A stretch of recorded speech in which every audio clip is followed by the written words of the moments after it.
I'm absolutely delighted to say with me now is Alan Cork. Alan, how does it feel to be back here on Plough Lane? Yeah, it's a bit strange. You know, we drove in this morning the old way we used to come into work and go past the block of flats and turn up here. It's been brilliant, you know, because it's my first time here and it's been very enjoyable so far. It's changed a lot over the years, so you still remember some of the sites around here? Oh, it has changed a lot, but you can still turn right then. We used to turn right, come down to the dog track. Obviously this is a dog track now and the new stadium, so it's changed, but it's still got great memories. 145 goals over 14 years with the Dons. How did it click for you being here for that long? We've just been talking about it earlier. It's just, you know, on the tour here, which has been very good, and you know, I was 14 long years, and really, in hindsight, I should have left like some other players, but I stayed and I had 14 wonderful years. So, you know, I can't complain. Going back to the beginning though, how does a lad from Derby end up in South London?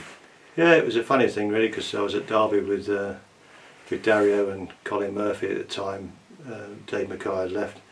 They got the sack and Dario came down to Wimbledon. I got sent on loan to Lincoln, and in the meantime Tommy Docherty took over at Derby, and he never saw me play and then gave me a free transfer, so that was the start of my thing. And then I met Adrian Cook on the motorway coming down here and signed at Toddington. That was it. Brilliant. And of course in recent years people talk about the Crazy Gang and they talk about 1988, but Crazy Gang culture, that goes back long before all of that, the success that you achieved. Yeah, I mean, when I first started it was a bit difficult because half the team was still the old boys, where they were part-time, like Dave Don, Dave Galvin, like Jeff Bryant, they were all. And then there was a young gang of like Stevie Parsons, Wally, me, Steve Kettridge there, Franny Cowley came down from Derby as well. And then obviously the younger ones were coming through at the time, like, you know, Hodge that lot, Gannon, Thorney, Gailey. So that was the start of all the young people being together for a long time. What you had back then as well, I mean, if you could bottle that now and sell it in the modern day, it's amazing, isn't it? You get a fortune out of it for what you did. Yeah, I mean, we've just been talking about, you know, if social media was around when we were cracking on, sort of thing, it would have been probably in serious trouble. But you know, that one, you know, everyone looked after everyone else. And if someone did something to someone, it was sorted by someone else, and you know, it never. That camaraderie, you can never beat it, really. Did it really sort of take a long time for the magnitude of what you achieved that day in May 1988 to set in? Because Liverpool were like all-conquering champions of Europe. It's a fantastic achievement when you look back upon it. Yeah, when you do actually sit down and think about it, it was fantastic, you know, to beat them.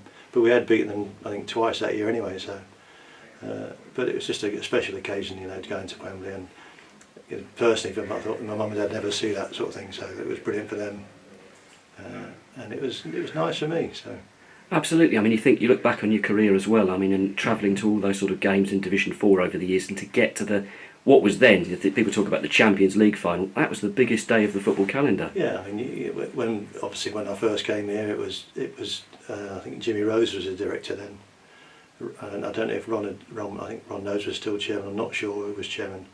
And you know, if you did well at Doncaster, you got a little brown envelope with 20 quid in it, and happy days. It nearly doubled your wages, sort of thing. Listen, aside from, of course, that memorable day in 1988, do you got any other special memories of playing for Wimbledon over the years? I think promotion to the First Division was a good one. I think it was Huddersfield when we actually sealed promotion, and I can't think of the actress's name there, the blonde lady, or comedian, and Abfab. June Whitfield. Yes. June came into the dressing room afterwards, and there was a couple of naked boys. I think Lurch was one of them, and she had a big eyeful, so that was quite fun. So everyone became quite good friends, you know, there. And but that was a special moment to get, you know, to actually get up into the top flight, and then to get in the top flight and be in the top 4 or 5 after 5 or 6 games.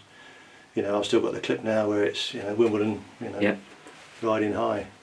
But of course, I mean, coming back here today, Plough Lane of old. Teams hated coming to it, especially the top flight teams. But you look at the stadium we've got here now; it's set up for the future, isn't it? No, it's you know, it's fantastic. I mean, when you look back at the old Plough Lane, the dressing rooms were awful, the little gym was awful. You know, everything was awful, but it was our little awful, you know, and that was nice. And I say I've been on the tour today, and it's fantastic, you know, and the stadium's brilliant.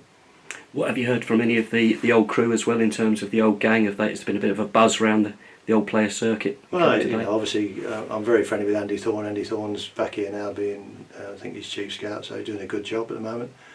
And, you know, I speak to people, you know, now and then, but you know, I just tend to keep to myself really. What's life like for you now? Because I mean, obviously you went into coaching, you've done scouting for England as well. Yeah, I had a long period of. I was lucky to stay in football such a long time really, and I said it, and then I had quite a big spell working for the FA scouting. So I had a lovely time with Roy Hodgson, that lot. So that was nice, and then did a bit of West Brom, and then I finished with a bit of Burnley. Then COVID came in, and that's me finished really. So just enjoying myself now. One other thing you've got to be really proud of as well, in terms of what you've done with your life too.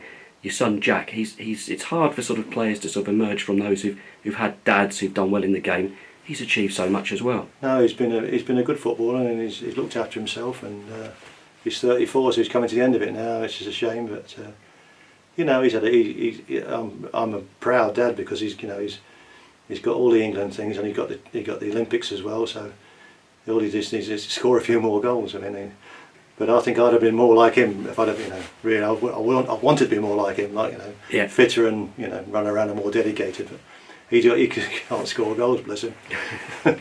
One final thing I want to ask you as well. John Fashanu told us in the past he keeps his medal locked away in a safe in Nigeria. Vinnie Jones, though, he donated his medal to the club in the museum. Where'd you keep your medal, Alan? Mine's up in the loft. Is it? Yeah, I don't often get to see it very often, but it's out the way. So, but I've got all my scrapbooks, so I've got to decide what to do with my scrapbooks really, because I've got so many of them. Because mum and dad, when they were alive, bless them, they used to, any clip with my name in it, they just cut it out and put it in a book for me. So I've got about 5 or 6 black bags full of cork clippings. Fantastic. Alan, it's so good to see you back here today. We hope to see you back here again in the future. Yeah, I'll promise that, because Mick Pugh's been great, by the way. And yeah. He's dragged me, he kept bugging me to come, and I eventually, you know, decided to roll up and have it and see a few old faces. So. Good stuff. Thanks for your time, Alan. Thank you.